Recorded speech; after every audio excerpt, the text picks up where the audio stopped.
Father, and of the Son, and of the Holy Spirit. Amen. The grace of our Lord Jesus Christ, and the love of God, and the communion of the Holy Spirit be with you all. And with your spirit. Today's Mass is offered for our leaders who govern our country. Today also, the Church remembers St Margaret Mary Alacoque. Margaret was the fifth of 7 children of St Claude Alacoque, a royal notary, and his wife Filbert Lamon. In 1671, she entered the convent at the Lord's express command, and here between 1673 and 1675, she received her revelations, which were to have far-reaching implications for the Catholic world, and was, like the beloved disciple, permitted to repose on the Sacred Heart.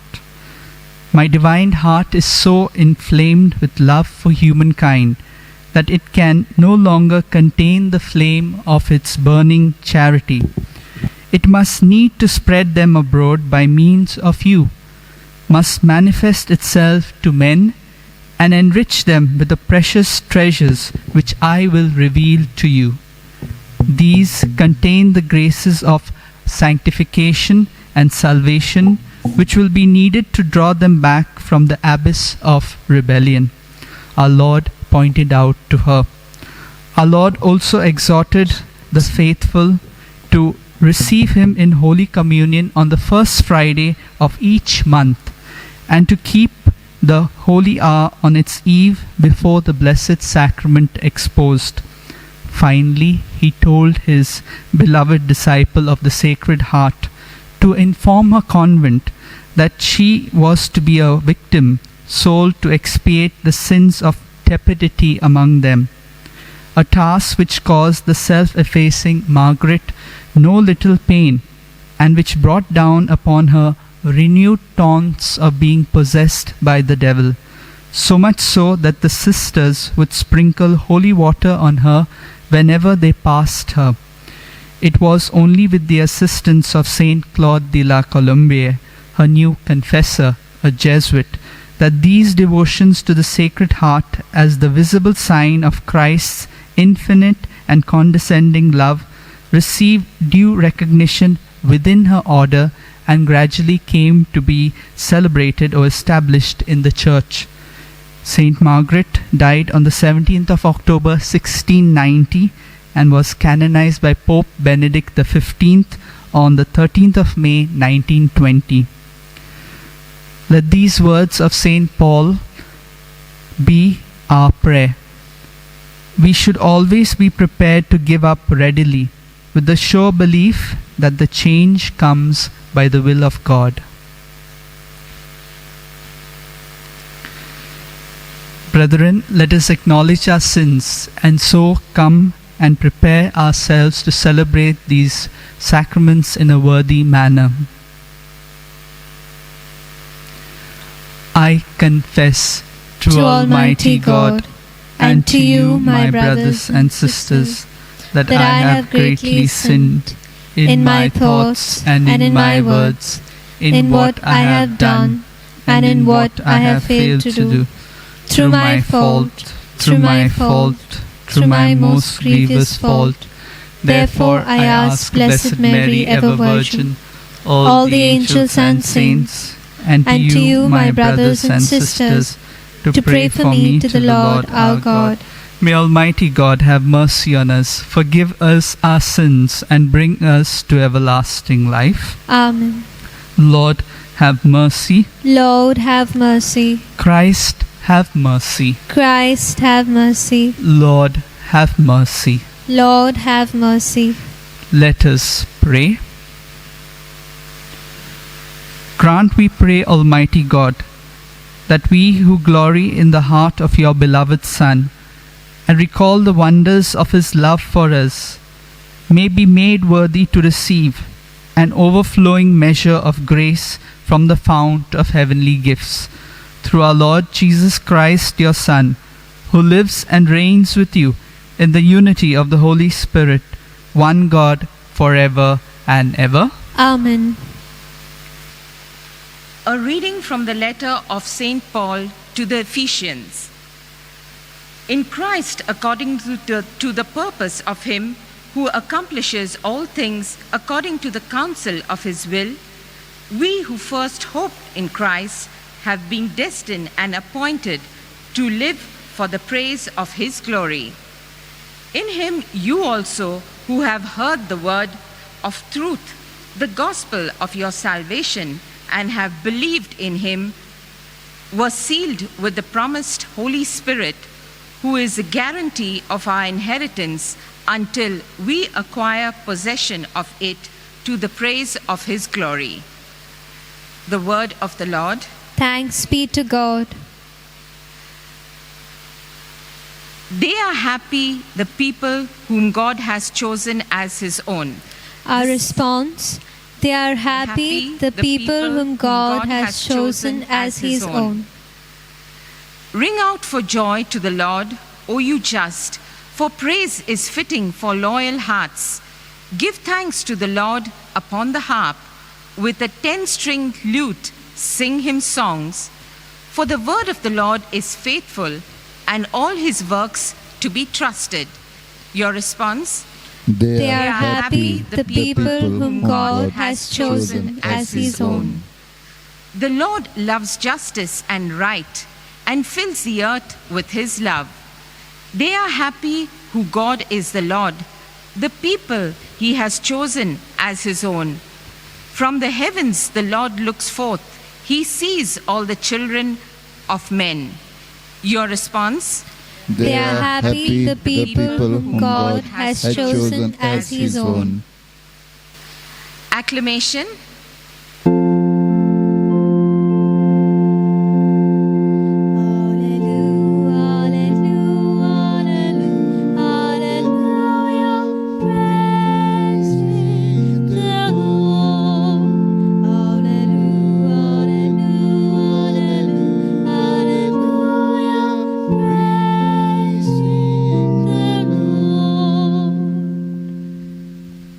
Man shall not live by bread alone, but by every word that proceeds from the mouth of God.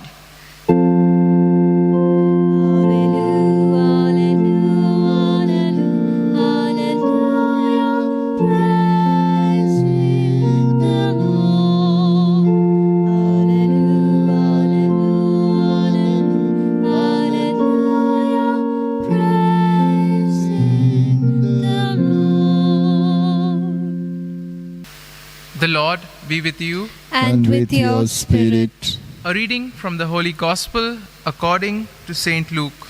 Glory to you, O Lord. Thousands of the multitude had gathered together so that they trod upon one another. Jesus began to say to His disciples first, "Beware of the leaven of the Pharisees, which is hypocrisy. Nothing is covered up that will not be revealed, or hidden that will not be known.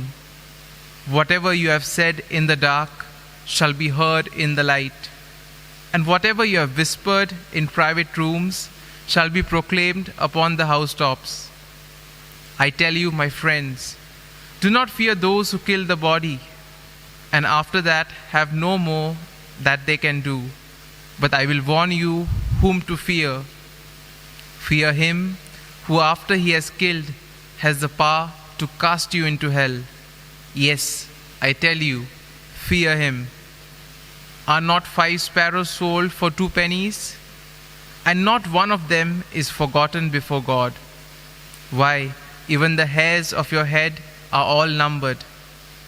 Fear not. You are more value than many sparrows."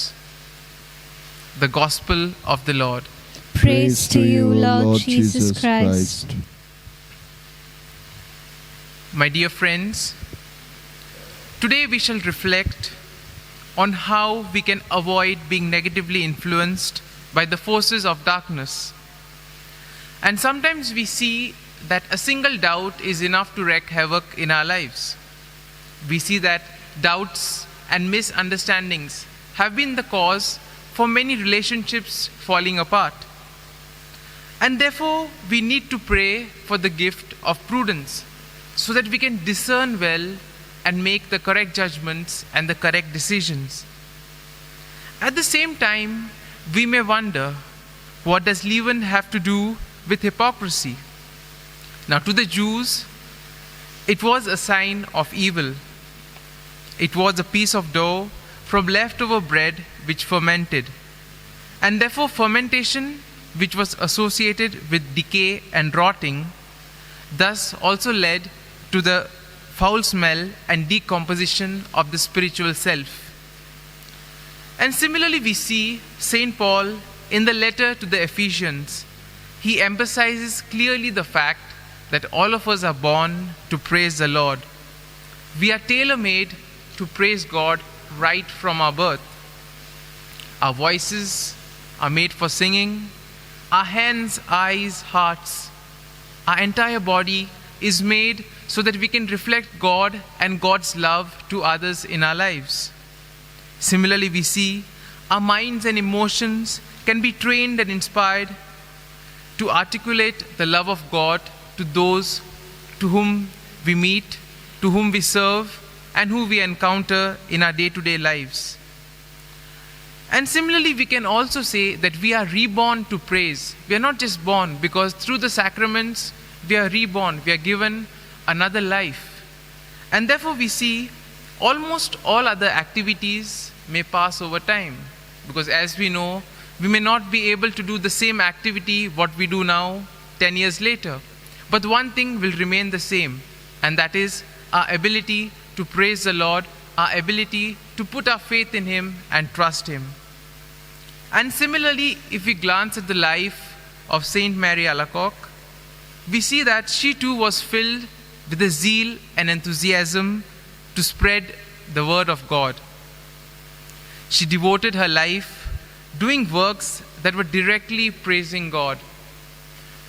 And she was instrumental in rekindling the Catholic faith at a time where doubt and fear had set in.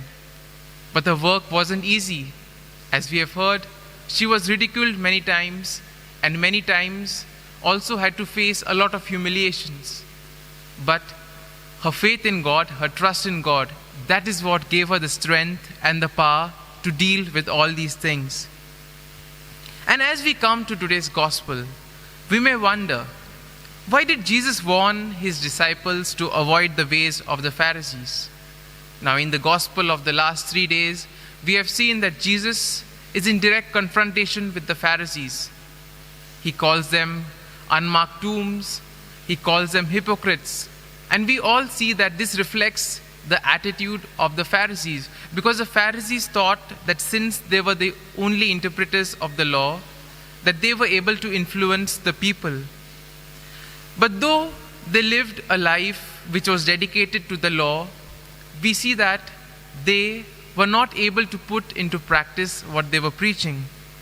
Now, the Pharisees wanted everyone to recognize that they were pious and good Jews, because they meticulously performed all their religious duties. But Jesus turns the table and declares that outward appearance does not always correspond to the intentions that we have in our heart.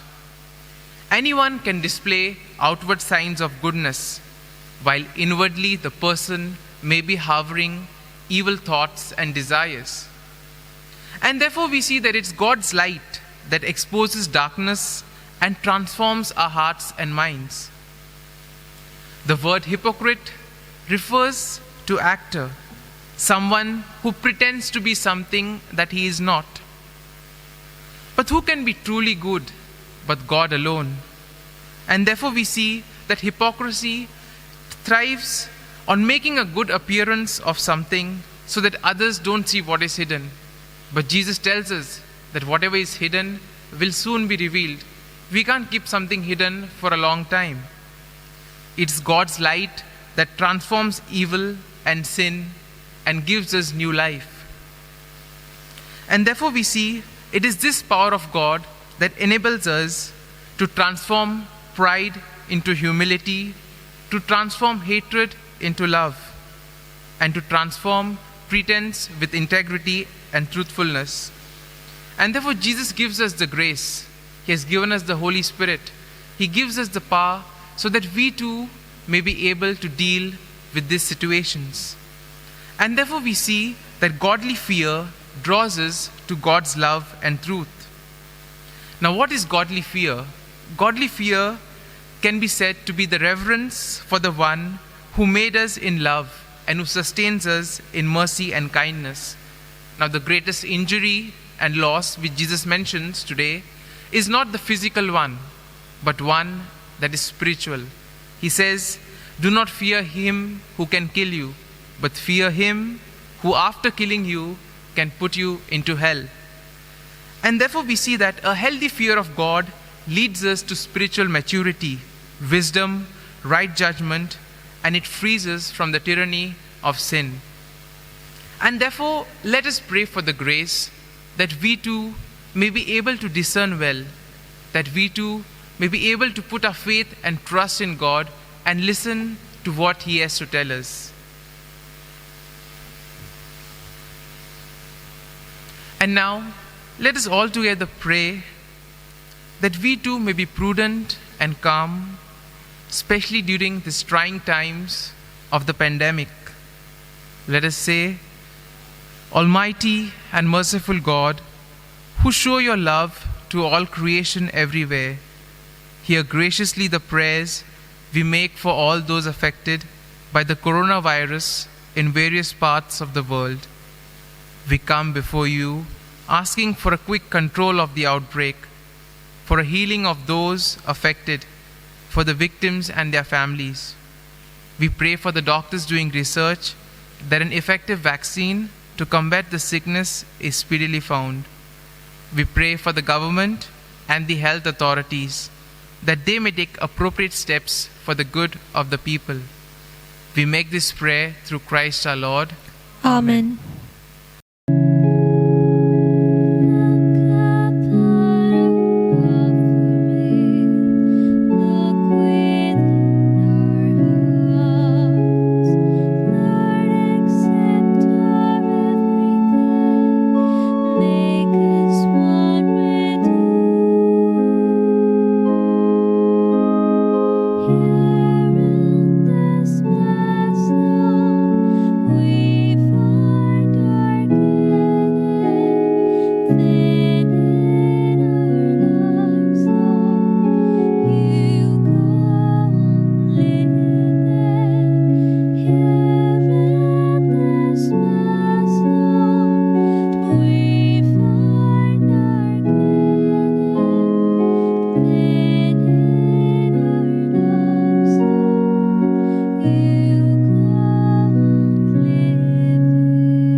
Pray, brethren, that my sacrifice and yours may be acceptable to God the Almighty Father. May the Lord accept the sacrifice at your hands for the praise and glory of His name, for our good and the good of all His holy church.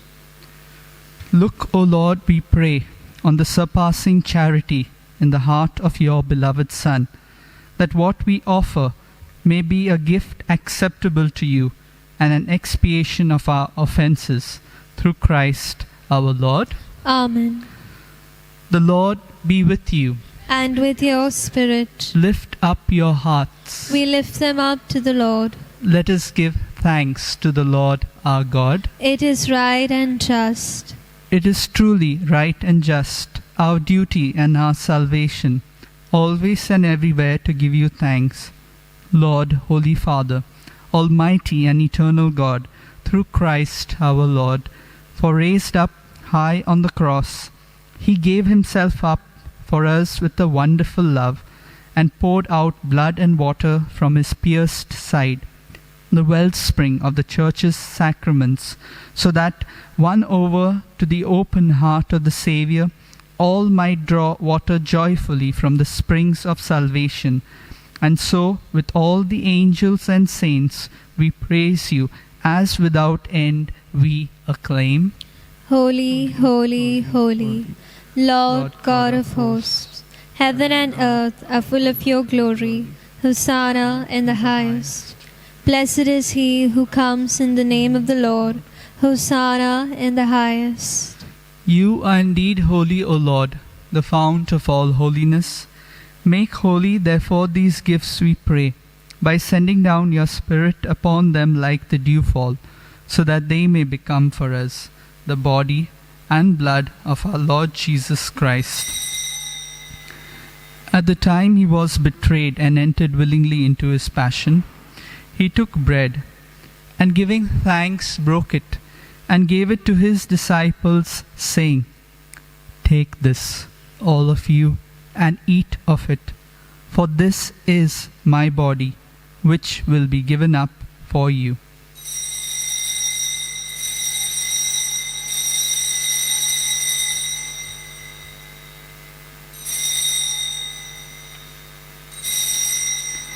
In a similar way, when supper was ended, he took the chalice, and once more giving thanks, he gave it to his disciples, saying, "Take this, all of you, and drink from it, for this is the chalice of my blood, the blood of the new and eternal covenant, which will be poured out for you and for many for the forgiveness of sins. Do this in memory of me."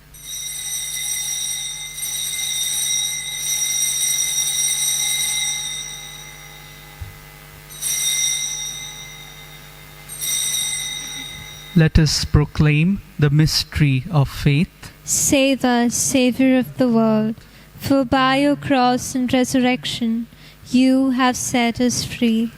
Therefore, as we celebrate the memorial of his death and resurrection, we offer you, Lord, the bread of life and the chalice of salvation, giving thanks that you have held us worthy to be in your presence and minister to you.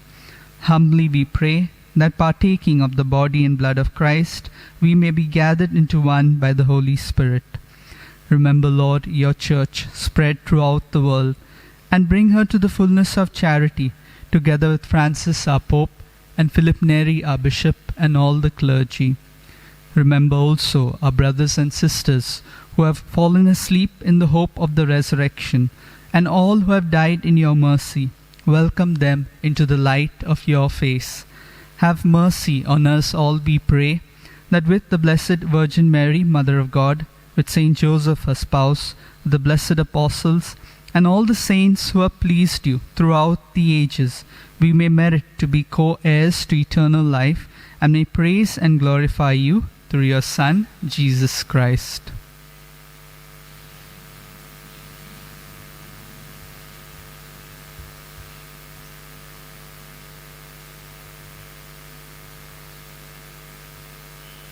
Through him, and with him, and in him, O God, Almighty Father, in the unity of the Holy Spirit, all glory and honor is yours forever and ever. Amen.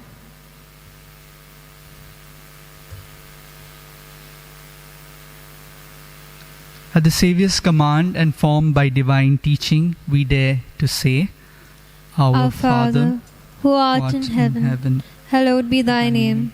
Thy kingdom come, thy will be done, on earth as it is in heaven. Give us this day our daily bread, and forgive us our trespasses, as we forgive those who trespass against us.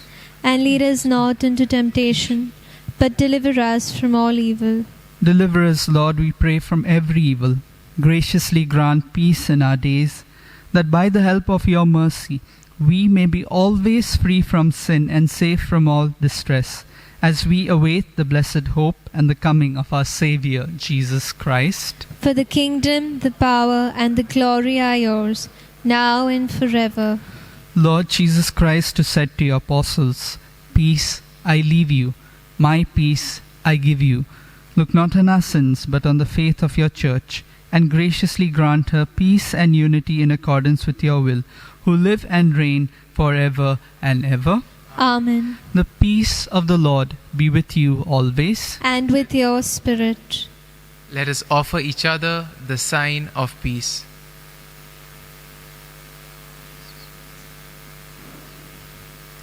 Lamb of God, you take away the sins of the world, have mercy on us. Lamb of God, you take away the sins of the world, have mercy on us. Lamb of God, you take away the sins of the world, grant us peace.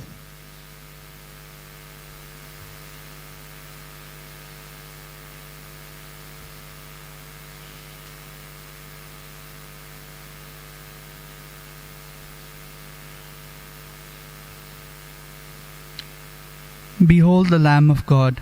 Behold him who takes away the sins of the world. Blessed are those called to the supper of the Lamb.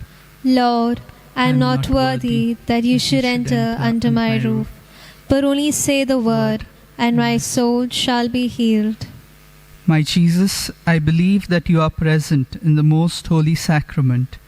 I love you above all things, and I desire to receive you into my soul. Since I cannot at this moment receive you sacramentally, come at least spiritually into my heart. I embrace you as if you were already there, and unite myself wholly to you. Never permit me to be separated from you. Amen.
Let us pray.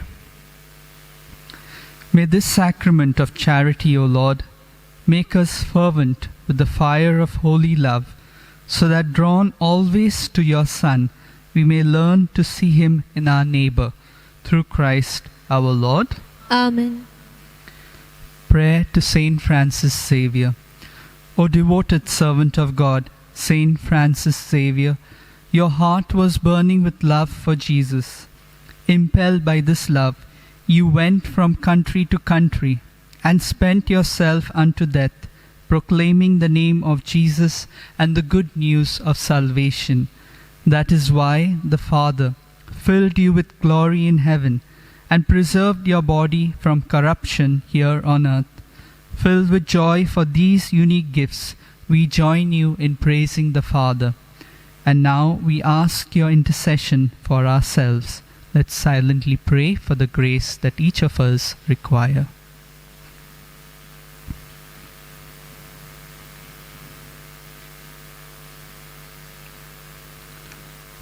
We ask you to obtain for us the fulfillment of these desires if they are pleasing to the Father, and for everything, together with you, we praise the Father through Jesus in the Spirit.